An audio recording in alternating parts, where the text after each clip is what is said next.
Badan SAR Nasional Ambon menggelar upacara apel kesiapsiagaan menjelang Hari Raya Natal 2023 dan Tahun Baru 2024, Senin 18 Desember 2023. Upacara berlangsung sekitar pukul 9 pagi di lapangan serbaguna kantor SAR Ambon, Jalan Dr. J. Leimena, Hatife Besar, Kecamatan Teluk Ambon, Kota Ambon dengan dihadiri seluruh pejabat utama serta personil kantor SAR Ambon Kepala Basarnas Ambon.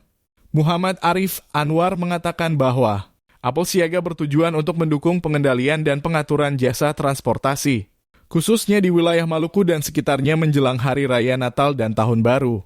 Berkaitan dengan itu, sebanyak 108 personil dari berbagai unit akan disiagakan selama 21 hari, yakni dari unit siaga SAR Kepulauan Aru, unit siaga SAR Seram bagian timur, Pos SAR Saumlaki, Pos SAR Tual, Pos SAR Banda, dan Pos SAR Namlea.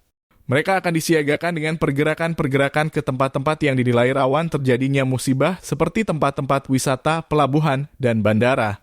Tak hanya 108 personil SAR, kantor SAR Ambon juga menyiagakan alat utama berupa kan SAR Abimanyu, kan SAR Barata, rigid inflatable boat, rigid buoyancy boat, rescue car, rescue truck, peralatan emergency kit, peralatan aqua eye, alat selam, dan drone thermal.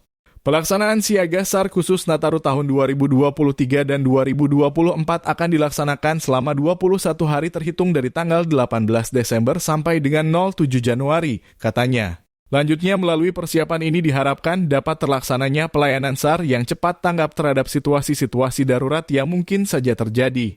Basarnas melaksanakan siaga SAR khusus dengan tujuan terwujudnya pelayanan SAR yang cepat, tepat, aman, dan handal, tandasnya.